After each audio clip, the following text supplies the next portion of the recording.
tek njëri tjetri? Një zëri? Kemi një zëri? Jo, përveç se asaj, jo. Përveç se egos që nuk pëlqejnë tek njëri tjetri, por kemi bërë premtim që do ta rregullojmë. Mund të veçoj ndonjë për shembull, ndonjë rast, le të themi impulsiviteti i Xhesit, patjetër që ne jemi shqiptarë dhe vim nga troje të ndryshme dhe ne kjo ndoshta na kategorizon, kurse Xhesi ndoshta ndonjë gjë më shumë. Pak ndonjëherë edhe del çik në pa arroganca, po pak fare. E kemi të dy dhe atë gjithsesi, kështu që e pranueshme. Raporti me prindrit e të dyve, si është? Flasun me qenë se Xhesi ka fol herë në fundit për këtë që unë raportin me familjen e Xhesit e kam spektakolar. Kemi arritur në një marrëdhënie ku ne e bëjmë të shakan lirshëm, madje flasim dhe për biznes, flasim edhe për ndonjë, le themi hap tjetër, emigrim, diçka e tillë.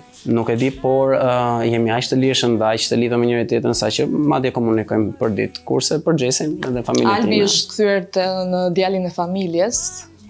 Edhe për sa i përket raportit tim, e kam shprehur edhe në intervista të tjera, është i shkëlqyer, nuk kam çfarë të them.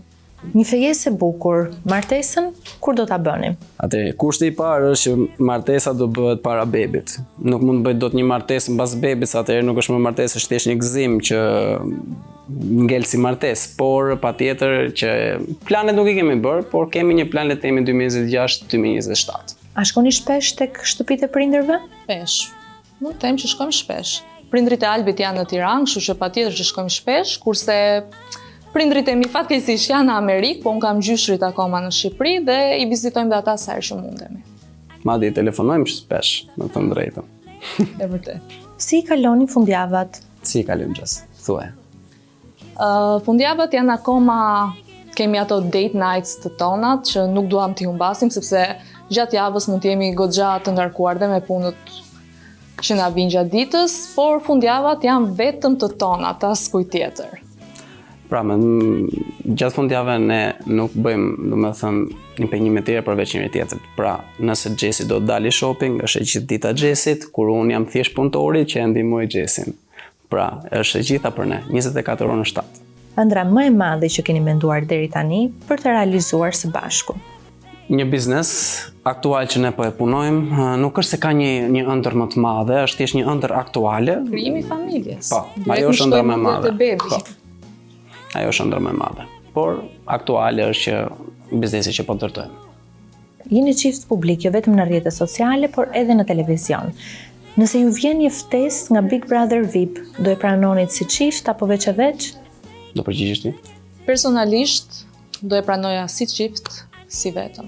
Përveç se Xhesi ka të njëjtën përgjigje si puna ime, ne i përshëndesim edhe në këtë mënyrë ato mund të marrin një të falë, domethënë që shikoj, jemi edhe ne. Një mesazh për dashurinë. Zemra fliti. Të dyshim gati. Nuk dua të zgjatem te tema e dashurisë sepse është individuale për çdo kënd. Personalisht për mua dashuria ka emrin Albi dhe kur them Albi, Albi përfaqëson praninë, Albi përfaqëson suportin, paqen, kështu që dashuria ka emrin Albi. Dashuria ime sigurisht e ka emrin Xhesi, por le të themi për një çift të jeni empatik, respektueshëm dhe komunikimi. Komunikimi është gjëja kryesore. Për çdo problem, për çdo gjë, për çdo situatë, komunikimi. Partneri juaj është ai që ju hap rrugë, është ai që ju ndihmon, kështu që komunikimi është shumë i rëndësishëm. Me që keni menduar për një beb, keni më shumë dëshirë për një vajzë apo djalë? Shiko, unë jam familje gocash, kam vetëm një motër, baba im nuk ka vëllezër, ka vetëm një motër, kështu që nga ana e familjes time ne jemi në pritje të një djali. Unë gjithmonë e kam theksuar edhe vazhdoj ta theksoj që unë dua gocë si fëmijë të parë. Nëse është gocë, Xhesi e ka zgjedhur emrin e gocës, do ta thuash? Jo. Nuk do ta thuash? Jo. Okej, dakor, në rregull. Se ma marrin. Albi dhe Xhesi, faleminderit që ishit me na. Faleminderit juve.